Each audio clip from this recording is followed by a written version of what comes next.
The broadcast is now starting. All attendees are in listen-only mode. Hi everyone, good morning. Thank you for attending our webinar. This is part 3 of our GP add-on series. Today we're featuring Mekorma. They offer some great payment processing and checking solutions. We ask if you have questions that you enter them in the questions pane through the GoToWebinar panel. We will do our best to address them at the end. On the call with me today is Krista Rochi from Mekorma. Mekorma has been a partner of ours for some time, and today we're going to give them a chance to present their products. So without further ado, I will turn it over to Krista. Thank you so much, Scott. Thank you, everybody, for attending. Very grateful that you took your time today. So Mekorma is the most popular check payment processing third-party add-on for Microsoft Dynamics GP.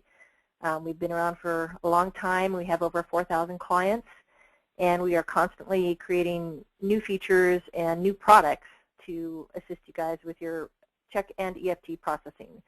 So today we're going to talk about the basic Mekorma MICR, and we're just going to go briefly through what Mekorma does. We're not going to go into huge detail.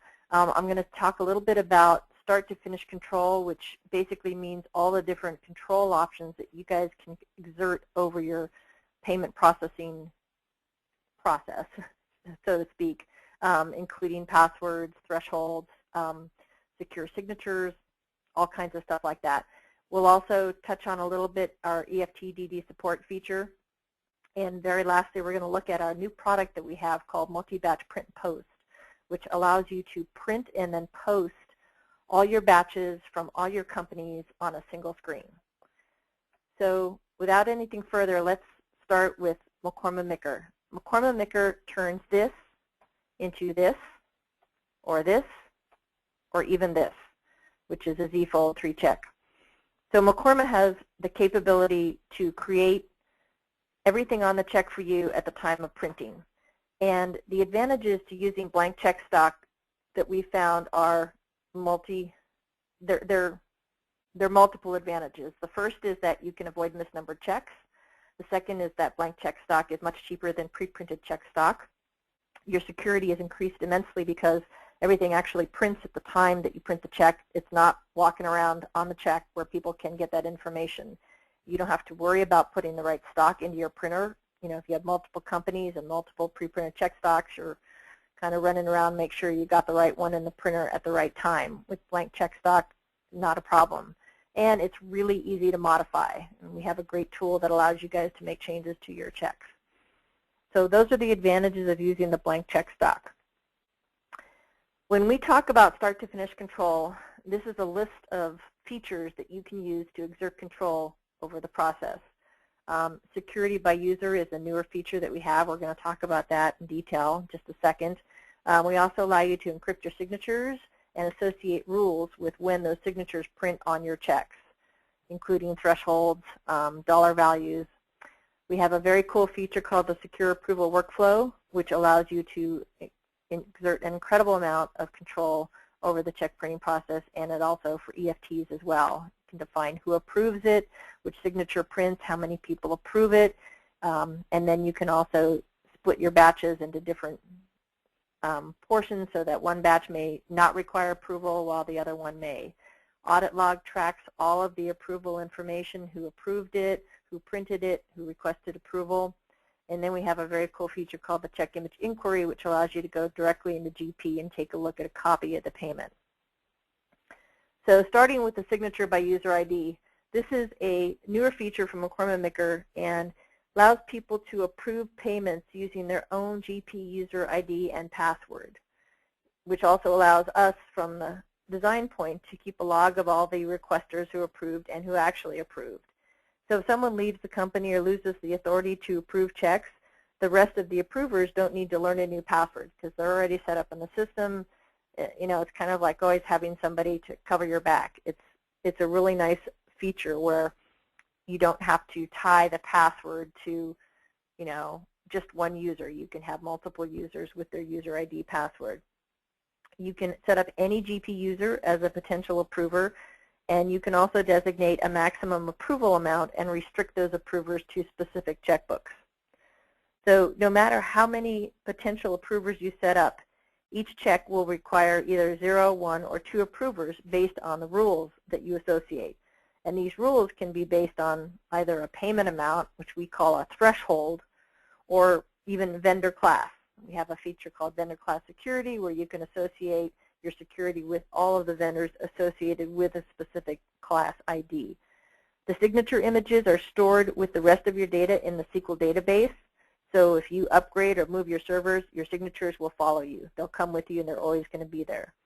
And they're encrypted so they can't be pirated or read from the database without proper credentials, which is also a really nice secure control. Most importantly, if you set up signatures by user ID, that allows you to use the Mekorma MICR secure approval workflow.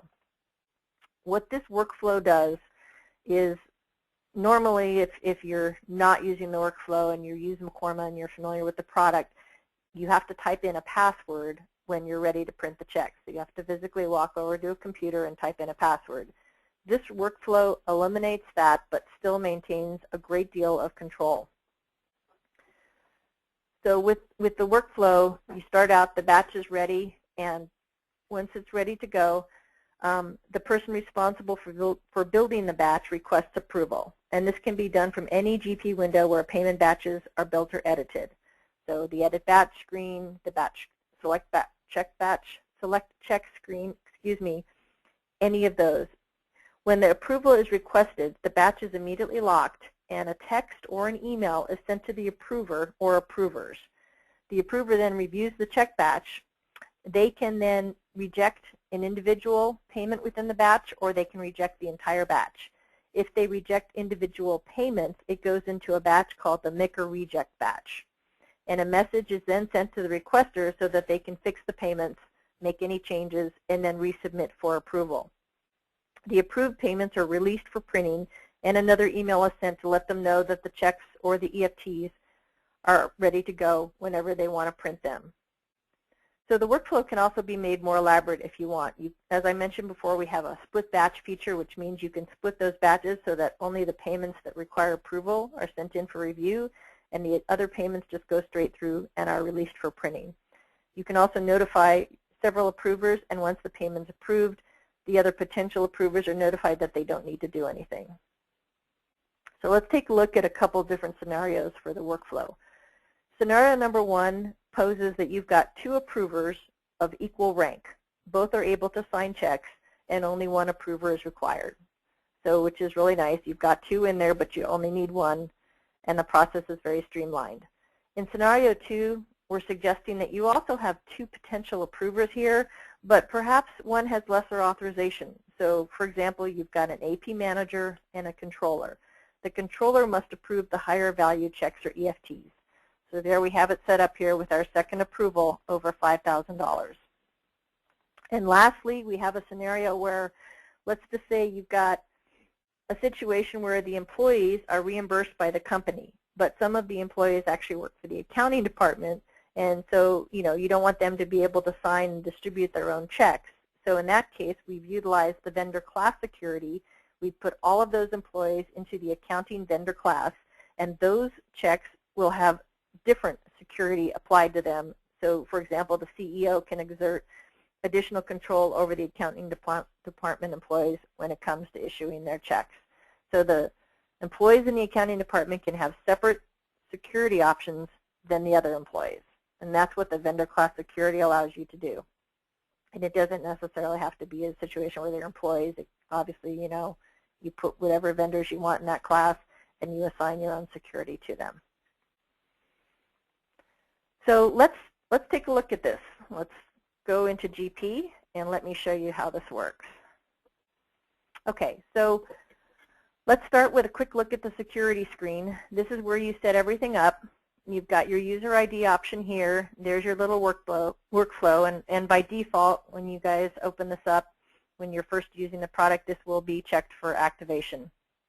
This is where your users are configured. So if you highlight a user, and you can see that here's where you associate a signature with them. There's the email address and also the text phone number so that they can receive the notifications via their cell phone. And there's the authorization amount that you can define for them. You also associate the user with the checkbooks. You see on the right all the checkbooks are listed, and you simply mark the checkbooks that you want the user to be able to approve on. Up here is your threshold value. We were talking about you can split your batches based on a dollar value or based on how many approvers you want to approve those checks. So we were talking about being able to split it, and everything under a certain dollar value would pass through without approval. Everything over that would require somebody to approve it, and that would be this option right here. And you can also set how many signatures you want to print as well. So there's a ton of flexibility in here. I'm going to go ahead and save this, and I've got a batch ready to go into the approval process, so let's take a look at that. I'm going to go Transactions, Purchasing, Select Checks, and I'm going to go ahead and pull up my batch.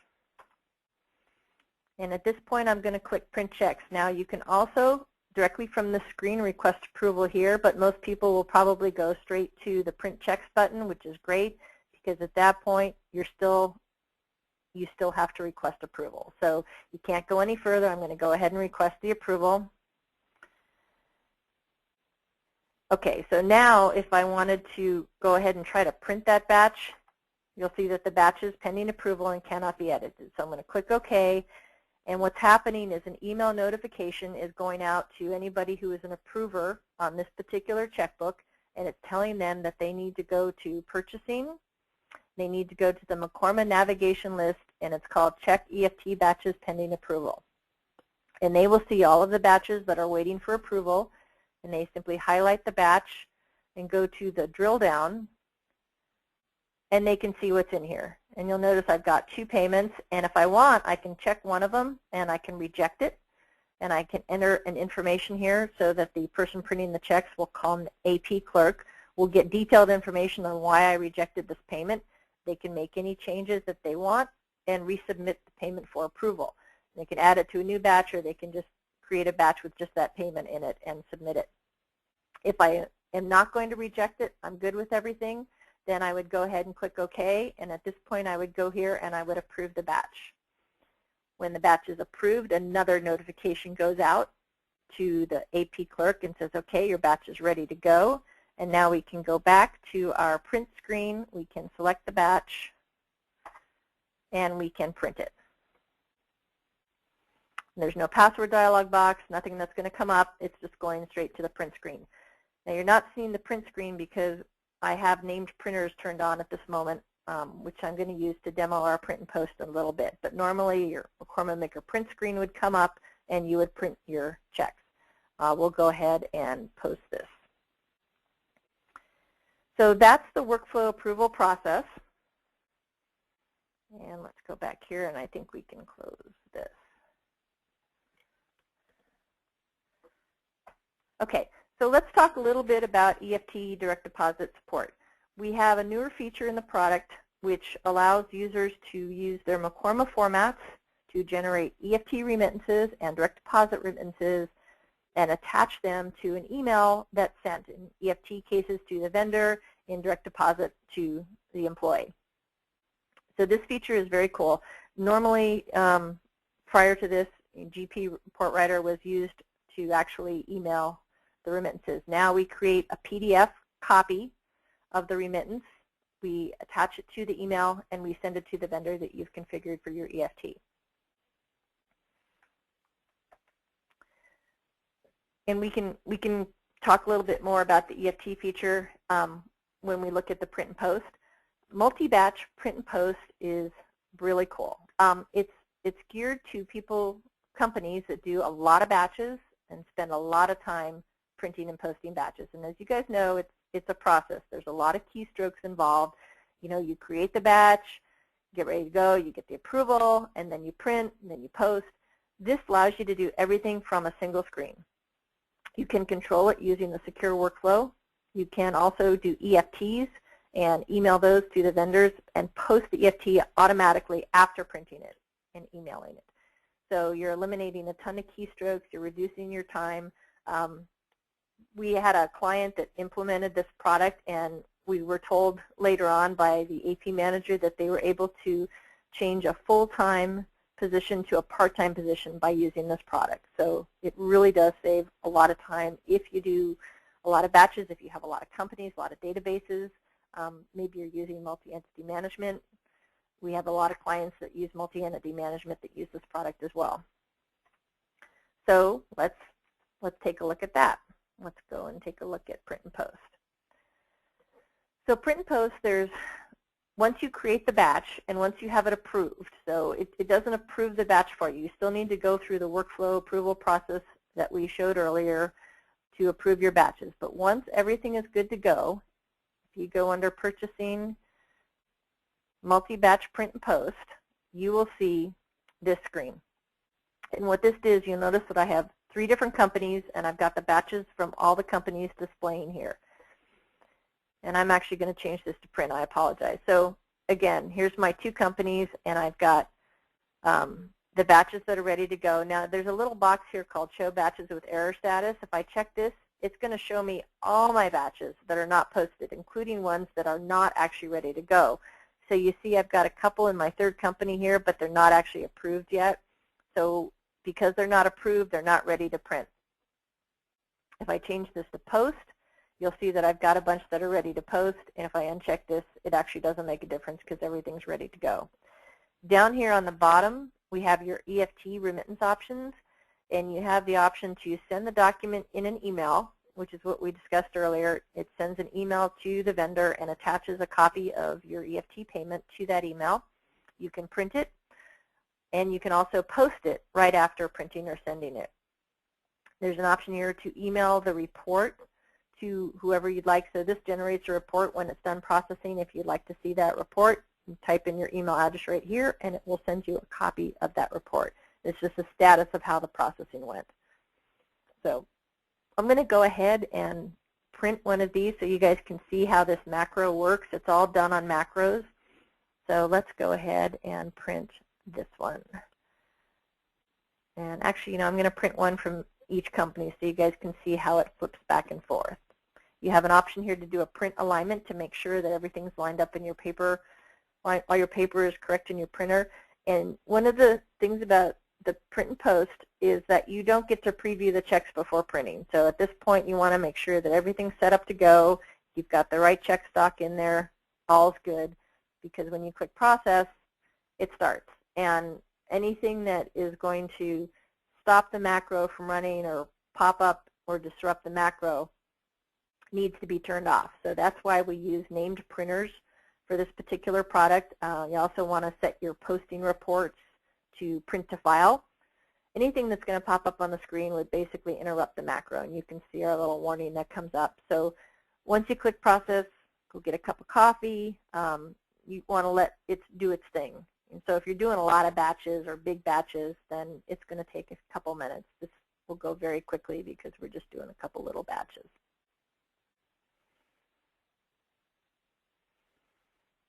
And it gives you a status down here. I know it's kind of dark, but it says 1 of 1. So you can see how it's flipping back and forth between the 2 companies to process the checks. And there's our report right there that it generated. Okay, so I won't go through the post process. You guys can basically see how it works. It's the same concept for the post process.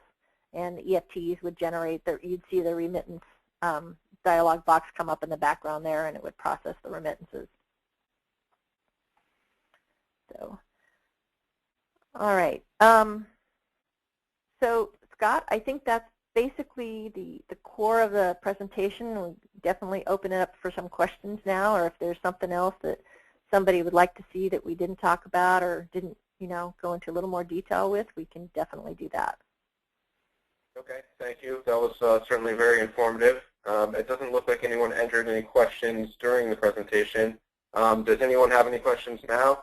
If you do, you can type them through the questions pane in the GoToMeeting panel. Again, if you have questions after the webinar, you can feel free to follow up with one of us individually at Critical Edge Group, or you can send an email to info@criticaledgegroup.com, and we'd be happy to respond there. Are there any questions for Krista at this time?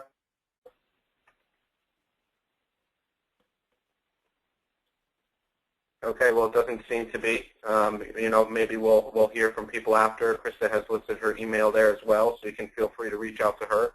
So I'd like to thank everyone for attending and thank Krista and Mekorma for their time today. And we appreciate you participating. Thank you, Scott. Thank you very much for hosting the webinar. Thanks, Krista. All right, take care, everyone.